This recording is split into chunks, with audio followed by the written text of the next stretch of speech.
오늘 주제는 마지막 때를 사는 우리들의 마음가짐이라는 주제로 제가 한번 정해봤습니다. 마지막 때를 사는 우리들의 마음가짐. 우리 베드로전서 4장 7절 말씀 보드리겠습니다. 베드로전서 4장 7절 말씀. 우리 베드로전서 4장 7절 말씀을 같이 한번 크게 읽어보겠습니다. 시작. 만물의 마지막이 가까웠으니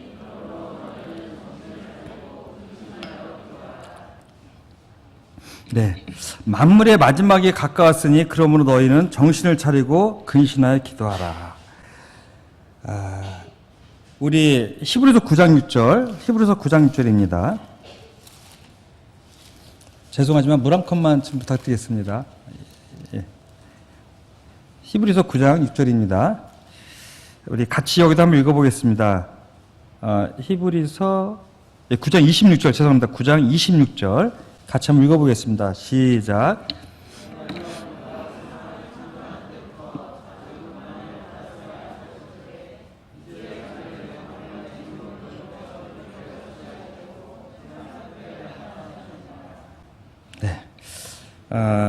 여기 우리가 이제 그 집중해야 될 단어를 보면 아까 베드로전서 4장 7절 읽었던 마지막이 가까웠으니 그러므로 너희는 정신을 차리라 그랬어요. 정신을 차리고 근신하여 기도하라. 또 오늘 지금 이 말씀을 보면 세상 끝에 나타나셨느니라 라는 말씀을 하셨습니다. 주님이 이제 초림하셨을 때, 주님이 이 땅에 오셨을 때 그 표현을 뭐라고 성경은 하고 있냐면 세상 끝이라는 표현을 썼어요. 또 오늘 베드로전서 4장 7절을 보면 만물의 마지막이 가까웠다는 표현을 또 쓰셨습니다. 만물의 마지막이 가까웠다. 그리고 베드로서 디모데후서 3장에도 보면 말세 성경은요 주님이 오시고 나서 지금 세대를 마지막 때라고 자꾸 표현을 하고 있어요.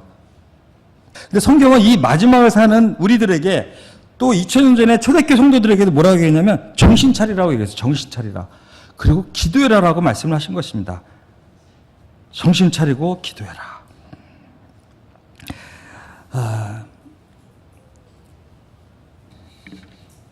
그래서 실제로 이 지구도 돌아보면요, 지구도 마지막을 향해서 가고 있어요. 올해 날씨가 유난히 더웠죠. 이 온도를 측정하는 이후로 거의 처음 이렇게 더웠다고 저 들었는데 맞나요? 제가 얘기하는 게? 예. 그래서 너무나 더운 시절이었는데요. 홍천 얼음낚시 축제가 큰 차질을 빚었다고 그래요. 근데 우리 토픽 보셨나요? 러시아의 빙산 이 낚시하던 그 차들이 이렇게 이제 호수에 차를 딱 주차했어요. 왜냐하면 그 호수는 녹아본 적이 없는 거예요. 겨울에는요. 너무 단단하니까. 그래서 거기다 차를 딱 주차하고 낚시하는데 그 호수 얼음이 깨져버렸어요. 그쵸? 그거 보셨어요? 그래서 차들이 막 호수에 빠지는 광경이 토픽에 나왔습니다. 자, 그러면 호수가 얼지 않아서 물고기들은 오래간만에 따뜻한 겨울을 보냈을까요? 어떻게 생각하십니까? 호수는요, 빙판이 쫙 얼어줘야지 이 보온 효과가 있어가지고 그 밑에가 따뜻해진다 그래요. 그래서 물고기들은 반대로 바깥이 추워야지 따뜻한 겨울을 알 수가 있는 거예요. 그래서 그동안에 식물들도 막 자라주고 물고기들도 이 수면 위까지 올라와줘서 이 강태공들이 낚시를 할 수 있는 거 얼음을 깨우고 낚싯대를 누우면 바로 무는 거예요. 근데 지금까지 따뜻하면 물고기들이 올라오질 못해요. 왜? 한기가 바로 들어오니까 바로 밑으로 내려가는 거예요. 이렇게 자꾸 밑으로. 그래서 낚시를 할 수가 없었대요.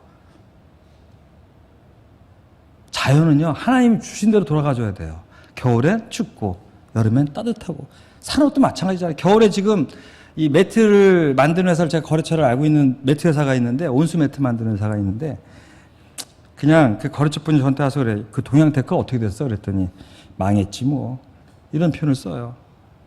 뭐 이제 부도가 날 건 아니지만 5월 장사 망했다는 얘기거든요. 그러면 중소기업들이 한 해 장사를 망치면 특히 계절 상품을 파는 기업들이 많이 있거든요. 여름엔 에어컨, 겨울에는 이런 그 온수 이런 매트나 또 이 난로 같은 것들을. 그 회사들은 그냥 한 해를 이제 굶어야 되는 거예요, 이게. 모든 구조가 그렇습니다. 산업, 경제, 자연. 추울 때 춥고 더울 때 더워야 되는 거예요. 자, 그럼 바다는 어떤가요? 바다는 안 얼어서 괜찮지 않아요?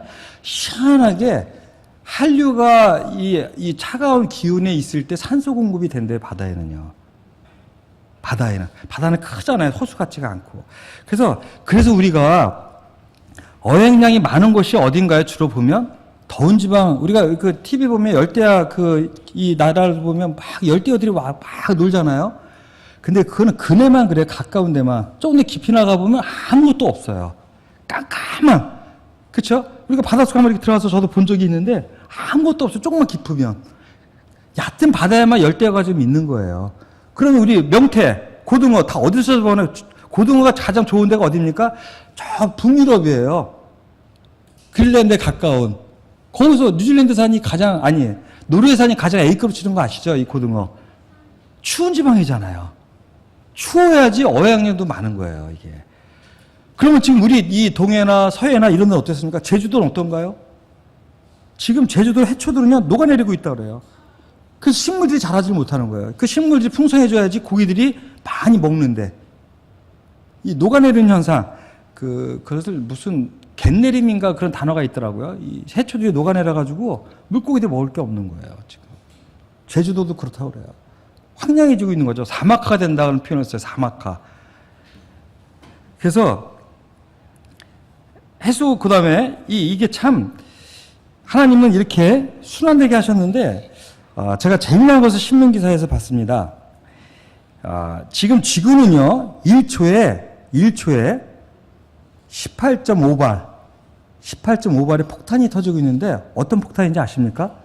히로시마에 터졌던 원자 폭탄이 1초에 18발 이상이 터지고 있대요. 1초에. 그러면 하루에 몇 발이냐면 159만 발이에요. 159만 발이 하루에 터지는 이 에너지를 지금 발산하고 있는 게 지구의 모습이래요. 현재 지구의 모습이.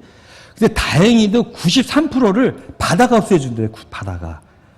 그래서 우리가 지금 살고 있는 거예요. 근데 이 바다가 흡수하다가 약간 힘들어지면 허리케인 같은 이 회오리 바람을 일으키는 거예요. 태풍 같은 걸 일으키고. 한 번씩 호흡을 하다 보니까 바다도. 그러면 나머지 7%는 어떻게 되느냐? 3%는 빙하를 녹이고 있고요. 3%는 대지를 데워주고 있다 그래요. 그럼 1%는 뭘 하냐면 대기를 녹이고 있는데 지금 호주에서 큰 산불이 났잖아요. 이 산불의 그 에너지가 지금 이 지구에 축적이 되어져서 대기를 데워주고 있어요.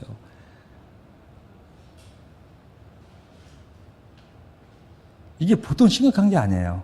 1%가 지금 대기를 데우고 있는데 이 1%가 조금만 더 올라가면 이제 심각해지는 거예요, 더 이게. 근데 지구는 올라가는 쪽으로 향해서 달려가고 있어요. 뭐 전기차를 만든다면 전기차는 또 뭐로 만드나요? 기름으로 만들어요. 수소차를 만들어야 돼, 수소차를. 물로 가잖아요. 근데 수소는 폭발의 위험이 또 있어요. 약간 해결해야 될 이 어려움들이 많이 있는데, 그래서 물고기들도 참 어려운 시절을 보내고 있고, 우리 대기도 어려운 시절을 보내고 있습니다. 그래서 이 환경은 점점 종말을 향해서 가고 있어요. 그래서 우리는 주님이 이 땅에서, 우리가 이 세상에 주님을 거절하는 순간, 우리 모두는 세상 끝날에 살고 있다는 것입니다. 그럼 우리는 어떻게 살아야 된다고 성경은 얘기하고 있나요? 2000년 전에도 정신을 차리고 깨어 기도라는 것입니다. 정신을 차리고.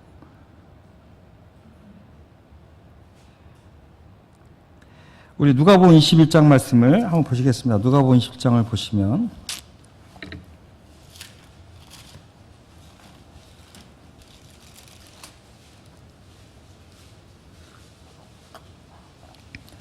너무 잘하시는 말씀들이 있죠. 누가복음 21장 5절에 말씀하십니다.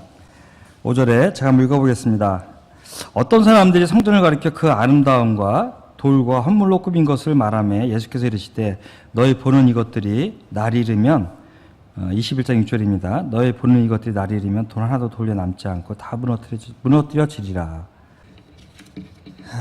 우리가 제가 이제 이걸 보면서 다시 한번 우리 성전에 대해서 한번 생각을 해볼 필요가 있다 생각이 들어져요. 자, 이 헤롯 성전은 뿌리가 뭔가요? 헤롯 성전의 뿌리, 우리 에스라서 3장 12절을 보겠습니다. 에스라서 3장 12절을 보시면요. 이 헤롯 성전의 뿌리를 헤롯 성전의 뿌리를 보겠습니다. 기본.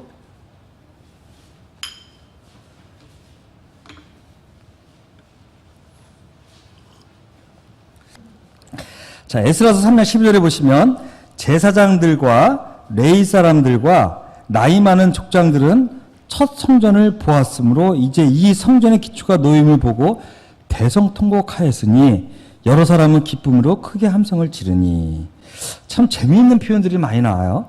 자, 제사장들과 레위 사람들과 나이 많은 족장들은 첫 성전을 보았으므로 이제 이 성전의 기초가 놓였음을 보고 대성통곡을 하였으니. 여기 나이 많은 족장들이라는 표현이 나옵니다.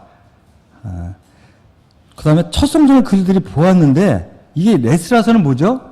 70년 이후 바벨론 포로 이후에 복귀한 분들이 성전을 재건하는 거예요. 술바벨 성전. 그래서 고레스 칙령을 받고 세운 성전을 얘기하고 있는데 이 성전의 기초를 놓은 것을 보았을 때 누가 대성통곡을 했나요? 나이 많은 분들이. 그러면 이분들은 누군가요? 느부갓네살에 의해서 포로로 끌려올 때 어린 시절에 끌렸던 분들이에요. 어린 시절에. 그래서 뭐 80이 됐고 90이 됐고 그랬겠죠. 그래서 그분들은 뭐를 봤나요? 느부갓네살에 의해 파괴된 성전의 그 영광을 알고 있는 분들이에요. 그분들이 봤을 때 스룹바벨 성전은 너무 보잘 것이 없으니까 대성통곡을 하는 거예요. 세워졌지만 이 기초를 놓았지만 이것도 은혜이지만 너무 가슴이 아픈 거예요.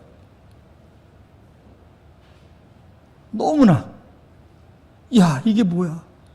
이것이 무슨 성전이야? 크기를 보면 아주 축소가 됐거든요.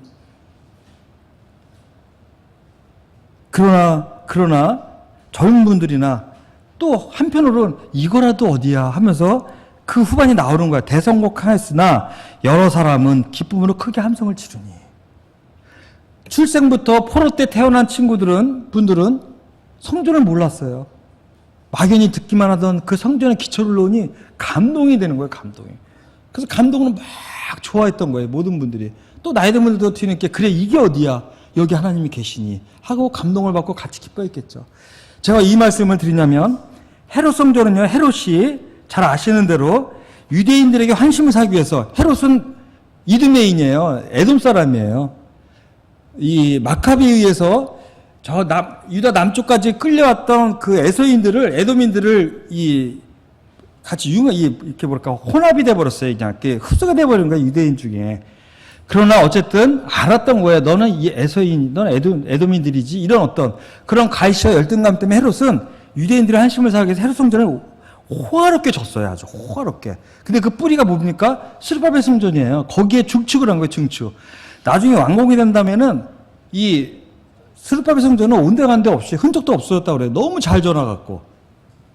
그래서 제가 한번 어제 밤이었나요? 아침에 팍 이렇게 좀 연수를 한번 찾아봤어요. 연수를. 또 그런 생각이 들어갖고. 잘 아시는 것처럼 헤롯 성전은요. 요한복음 2장에 보면은 요한복음 2장 20절에 보면 제자들이 얘기를 해요. 40년을 지었다라고 얘기해요. 헤롯 성전이.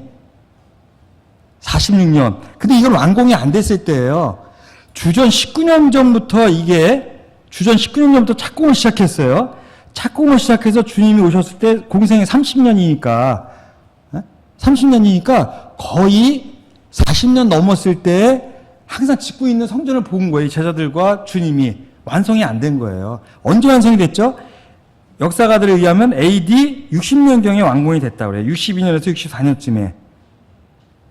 62년에서 64년. 그럼 헤롯 성전의 증축 기간이 얼마가 되는 건가요? 거의 80년이에요. 80년. 헤롯 성전은 물론 중간에 사정이 있어서 중단인지 그건 모르겠습니다만 어쨌든 간에 80년에 걸쳐서 지은 성전이 주님이 이 땅에 오셨을 때 그 지은 성전이에요.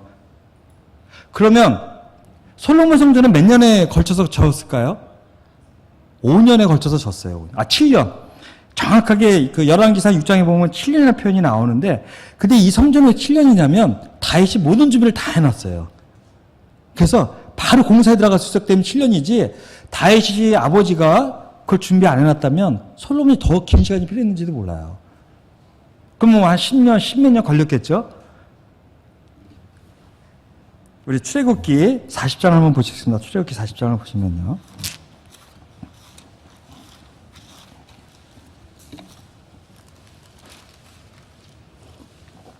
40장 1절입니다. 출애굽기 40장 1절을 보시면 여호와께서 모세에게 말씀하여 이르시되 너는 첫째 달 초하루에 성막과 회막을 세우고 또 증거기를 뒤어놓고, 자, 성전 봉헌이 있습니다. 성막 봉헌이 있는데 너는 첫째 달 초하루라는 표현이 나오죠. 이게 뭐냐면 출애굽하고 1년이에요. 그럼 성전을, 이 성막을 만드는 기간을 얼마나 했다는 얘기예요? 1년이 안 돼요. 수개월이에요, 수개월. 근데 우리 한번 이 출애굽기 40장 34절 뒤편을 보시기 바랍니다. 34절을 보시면 40장 34절을 보시면 구름이 회막에 덮이고 여호와의 영광이 성막에 충만하매 모세가 회막에 들어갈 수 없었으니 이는 구름이 회막 위에 덮이고 여호와의 영광이 성막에 충만함이었으며. 자, 그래서 38절에 읽겠습니다. 낮에는 여호와의 구름이 성막 위에 있고 밤에는 불이 그 구름 가운데 있음을 이스라엘의 온 족속이 그 모든 행진하는 길에서 그들의 눈으로 보았더라. 성막은요 1년도 안 된 초라하지만 거기에 무엇이 있었습니까? 하나님의 영광이 있었어요. 모세가 들어갈 수 없었을 정도에 너무 영광이 충만하니까. 제가 왜 이 얘기를 하시는지 아시겠습니까? 호화롭게 지은 게 중요하지 않다는 거예요. 중요한 건 무엇입니까? 이 성막은요 하나님이 23절에 보시면 여호와 그 상위에 떡을 진설하니 여호와께서 모세에게 명령하신 대로 되니라. 모든 게 명령한 대로 해요. 다. 이 성막은요 오로지 하나님의 뜻대로 지어졌고요. 거기에는 온전한 하나님의 뜻에 순종이 있었기 때문에 초라한 게 중요하지 않아요. 하나님의 말씀대로 했기 때문에 거기에는 뭐가 있었어요? 하나님의 영광이 있었어요. 근데 헤롯 성전은 그런 게 아니에요. 스룹바벨 성전도요 하나님의 허락하심이 이루어졌기 때문에 거기에는 모든 것은 기뻐하는 충만이 있었어요. 그런 헤롯 성전은요 물론 주님이 여호와시라 하나님이시라고 얘기를 하셨지만 거기는 이미 장사한 자들 소홀히 됐다고 선언하셔요. 그리고 거기에는 하나님 영광이 없습니다. 지성소에는 아무것도 없어요. 물론 스룹바벨 성전에도 아무것도 없었지만 법궤도 없고 아무것도 없어요. 폼페이스 장군이 이스라엘 예루살렘을 함락하고 도대체 뭐가 있길래 저 안에 뭐가 있길래 이렇게 목숨을 걸고 지키지 하고 들어가는데 아무것도 없었다는 얘기를 제가 수없이 말씀을 드렸잖아요. 아무것도 없었어요. 근데 있고 없고가 중요한 게 아니라는 얘기예요. 하나님의 영광이 거기에 있느냐 없느냐가 중요하다는 얘기예요. 그래서 사람들이 볼 때는 아름다웠지만 주님 보시기에는 뭐였어요? 그냥 한낱 돌덩어리에 불과했던 거예요. 그래서 돌 하나도 남겨주지 않고 다 무너지리라 말씀하신 거예요. 실제로 70년, 62년에 완공이 됐는데 불과 몇 년 만에 다 허물어져요? 8년 만에. 80년을 졌는데 몇 년 만에요? 8년 만에 허물어져 버려요. 8년 만에. 한순간에 로마 병사들에 의해서, 이방인들에 의해서. 그리고 지금의 통곡의 벽만 남아있잖아요. 근데 거기에 다시 성전이 지어지겠죠. 그날이 이제 또 마지막이겠죠. 자, 그래서 제가 이 말씀을 드리는 이유는 세상에 많은 교회들이 있지만 세상에 정말 너무나 아름다운 교회들이 있지만 그것이 중요하지 않다는 것입니다. 우리 교회가 초라하지만 그들에 비하면 초라하지만 보잘것 없지만 여기는 주의 영께서 임하시고 우리 가운데 임하셔서 우리를 충만케 하시고 이 예배에 우리의 감동을 주시고 우리 함께 하시는 것을 우리는 기억해야 될 것입니다. 세상은 화려해지고 있지만 이 화려함이 가면 갈수록 예루살렘 성전이 멸망한 것처럼 우리는 멸망을 당하고 있다는 얘기예요. 그러나 겉보기엔 아름답지 않지만 초라할지라도 우리에게는 누가 계신가요? 하나님의 영이 계신 거예요. 이게. 우리는 무너질 곳이 아닙니다. 우리는 영원한 교회예요. 영원한 하나님의 집이에요. 영원히 성령께서 함께 하시기 때문에. 이게 얼마나 감동인가요? 자, 누가복음 21장 돌아가시면 몇 말씀만 더 드렸고 이제 마치겠는데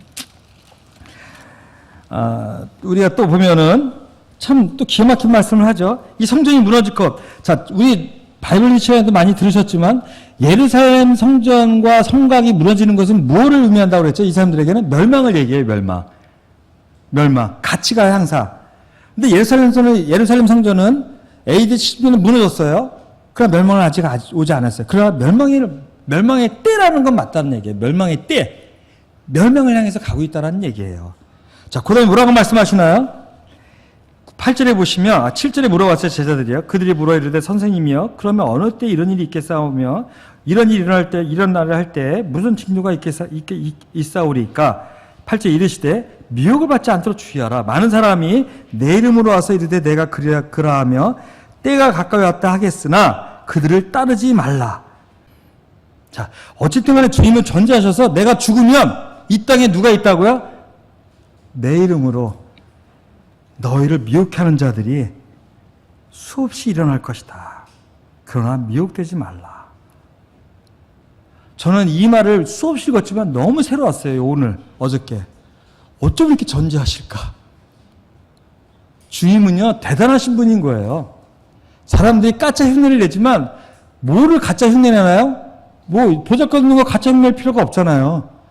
세상 사람들은 예수님을 부인할지 모르지만 대단하신 분인 건 아는 거예요. 최고라는 걸 아는 거예요. 가짜 흉내 내기 최고 으뜸이신 거예요. 부처 가짜 흉내 내는 거 보셨나요? 부처 가짜 흉내 내는 거? 세상에 가짜 흉내 내는 건 예수님밖에 없는 것 같아요. 제가 볼 때. 그렇잖아요. 그건 인정하는 거예요. 예수님이 정말 대단하신 분인 것을. 그래서 그때부터 지금까지 계속 가짜가 나타나는 거예요. 계속. 주님 언제까지요? 주님 오실 때까지. 마지막 때 예언계시록에 가짜는 누굽니까? 적그리스도잖아요. 적그리스도. 용에게 건세받은 자. 성경에 보면 우리는 그렇게 해석을 했잖아요. 로마의 다스리는 자. 그렇죠? 10부 중에 또 으뜸되는 뿔이 나와서 세상을 다스리는 적그리스도. 그게 또 가짜잖아요. 그래서 성경은 뭐라고 표현했어요? 적그리스도. 그러니까 세상 끝까지 가짜가 이 세상을 득세할 거예요. 미혹되지 말라 우리에게 말씀하고 계신 거예요. 그래서 그분은 대단하신 거예요. 왕이신 거예요. 왕이기 때문에 가짜가 나타나는 거예요. 가치가 있기 때문에. 가짜 흉내낼 가치가 있기 때문에. 자, 그 다음에 또 무슨 말씀을 하셨나요? 난리와 소문을 들을 때 두려워하지 말라. 이 일이 먼저 있어야 돼. 끝은 되지 아니하리라. 이건 지금도 계속 진행형입니다. 자, 그 다음에 10절에 민족이 민족을 나라가 나라를 대적하고 계속 진행형이에요. 자, 11절 중요한 오늘의 또 주제죠. 곳곳에 큰 지진과 지진과 기근은 계속적으로 사이클이 옛날에 이렇게 났다면 지금 빨라지는 거 아시죠? 빨라지고 있어요. 기근. 벌써 바다는 기근에 들어갔어요. 물고기 너무나 안 잡히고 있잖아요. 지금 얘기한 모드대로라면 기근은 너무 자연스러운 거예요. 비도 안 오고. 제가 엊그제 신문을 보니까 나일강 삼각주, 우리 애굽의 대표적인 나일강 삼각주, 거기는 신을 들이면, 우리 지난번에 또 이수근 형제님도 얘기하셨잖아요. 자, 애굽은 열심히 물레방아지를 하면 농사를 질 수 있는 땅이었어요. 그렇죠? 물이 넘치니까. 나일강이 해마다 범람을 해요. 이스라엘, 팔레스타인 땅은 뭐죠? 천수답이에요, 그냥. 계곡이 많아요. 그래서 비를 주셔서 계곡이 흡수하고 있어야지 농사를 질 수 있는 땅이에요. 이게 세상과 우리의 차이예요. 우리는 은혜로 살아가는 자들, 세상은 자기의 수고로 살아가는 자들의 의미잖아요. 그 나일강 삼각주가 가물어 가고 있대요. 비가 안 와서. 애굽이 강한 나라였던 이유, 또 아수르, 바벨론, 로마가 애굽을 먼저 침략한 이유가 뭔지 아십니까? 식량이에요, 식량. 거긴 밀이 풍부했기 때문에 거기를 정복해야지만 식량이 풍부해질 수가 있었거든요. 그래서 모든 강대국들이 애굽부터 쳐들어간 거예요. 빨리, 신속하게. 그러다 보니까 유다 땅이 맨날 짓밟힌 거예요. 근데 이집트, 지금 이집트잖아요. 지금 이집트가 식량 수입의 3위인가 그렇대요. 밀을 수입하고 있대요. 밀 농사가 안 돼서. 왜죠? 비가 안 와서.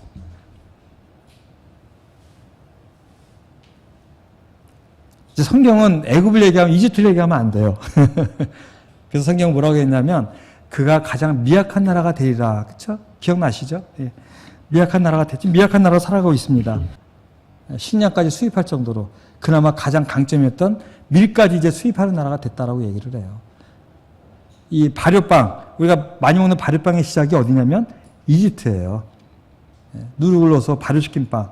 환장을 했죠. 그 당시에는 열광적이었대요. 그 빵을 볼 때마다 모든 사람들이 미쳤답니다. 이런 빵이 어떻게 나오지? 밀이 풍부하니까 발전을 하는 거예요. 그런 것들이. 자, 그 다음에, 자, 기근. 그 다음에 11절 다시 말씀 돌아가면 뭐가 있나요? 다음에 전염병. 요즘 우리 단톡방에 많이 돌더라고요. 시편 91편, 뭐, 코로나19, 거꾸로 하면 19다만 하는 데시는데. 자, 전염병이, 근데 전염병이 우리를 지켜주실 건데요. 마지막엔 뭐가 있냐면 전염병이 있다고 그래요, 전염병. 1차 세계대전 때, 스페인 독감이 유행해갖고, 2차 대전 때 1,500만인가가 죽었어요, 사람들이. 근데 전염병으로 몇만이 죽은지 아세요? 2,500만이 죽었어요.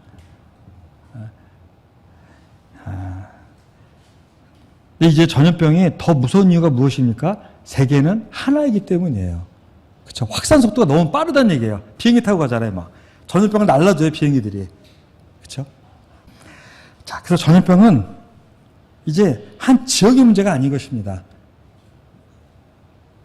근데 주님은 또 전제하셔서 얘기하셨어요. 곳곳에 지진과 기근과 질병이 있으리니. 우리 거르치 사장님이 오셔가지고 엊그제 와서 저한테 그래요. 이게 그 성경에서 얘기하는 종말 아니야? 그럼요. 빨리 교회를 가셔야죠. 교회는 안 가고 싶어요, 아직. 마지막을 준비하셔야죠. 또 어떤 분은 아내가 교회 가는데 맨날 교회 가란대요, 남편한테. 그래서 그분도 아끼를 제가 그랬어요. 아내의 기도가 이루어지고 있는 것 같다. 빨리 교회 가라고. 마지막이다, 정말. 마지막이다. 라는 표현을 썼는데요. 우리는 어차피 마지막 때 살고 있었지만 더 마지막이라는 것입니다.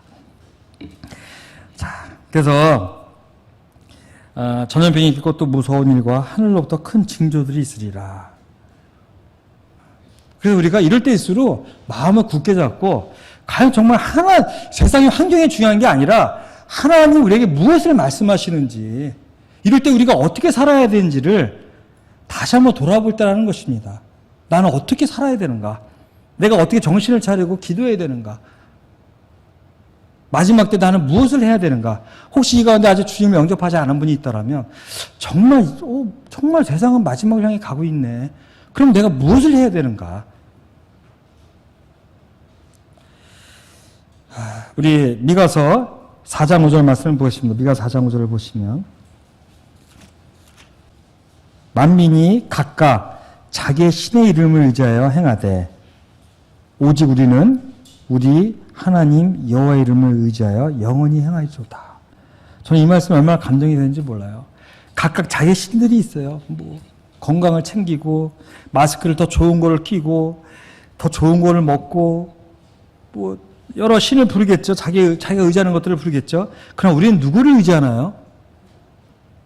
여호와의 이름을 의지하여.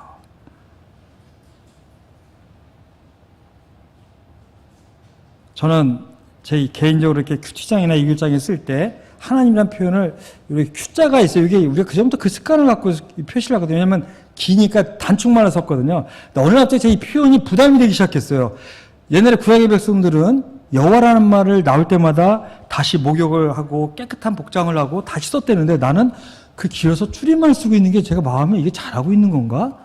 그래서 제가 이제 안 되겠다. 제대로 쓰자 해서 하나님보다 여호와가 더 좋더라고요. 그래서 여호와를 쓰기 시작했어요. 제 큐티장에 여호와께서 말씀하셨다. 여호와. 그들은 감히 두려워서 부르지 못하던 그 여호와. 우리는 아버지로 부르는 그 여호와. 자, 우리는 누구를 의지하나요? 여호와를 의지하는 거예요. 언제까지? 영원히. 영원히. 우리 시편 34편 읽겠습니다. 시편 34편을 보시면 11절부터 제가 읽을게요. 너희 자녀들아 와서 내 말을 들으라. 내가 여호와를 경외하는 법을 너에게 가르치리라. 자, 와서 들으래요. 경외하는 법을 가르쳐 주겠는데 뭐라고 말씀하시냐면 생명을 사모하고 연수를 사랑하며 복받기를 원하는 사람이 누구뇨? 이거 뭐 다 사랑하죠. 자기 생명을 사랑하고 오래 살고 싶고 복받기 원하잖아요. 그러면 좋은 거 먹고 이상한 데 갈 게 아니라 13절에 보면 내 혀를 악에서 금하며 내 입술을 거짓말에서 금할지어다. 악을 버리고 선을 행하며 화평을 찾아 따를지어다.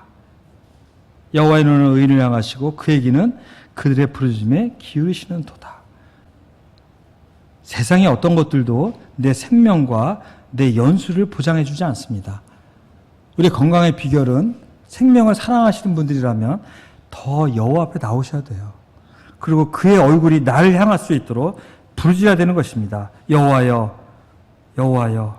17절에 보시면 의인이 부르짖음에 여호와께서 들으시고 그들의 모든 환난에서 건지셨도다. 저희들이 모든 교회학교도 중지하고 있지만 참 되시면 하여간 이 말씀 혹시 독이 안 될까 봐 마치겠습니다만 어쨌든 간에 우리는 이럴 때일수록 더 기도해야 할 때고 더 주님 바라봐야 할 때인 것 같습니다. 제가 지난주 수요일 날 신명기 34편을 30장 읽어드리면서 생사화복을 주관하시는 하나님, 거기 나와 있죠. 정확하게 생명, 생사화복을 주관하시는 하나님. 그래서 모든 것의 주관은 그분에게 있다라는 것을 더 깊이 기억하면서 이 마지막 때 세상 사람들은 많은 것들을 의지하지만 우리는 여호와, 영원하신 여호와를 의지하면서 그분을 바라보고 이 마지막 때에 이 시국을 위해서 기도하고 우리의 영혼을 위해서 기도하고 내가 어떻게 정신을 차리고 기도할까를 더 깊이 상고하는 그런 때가 되기를 바라겠습니다. 감사합니다.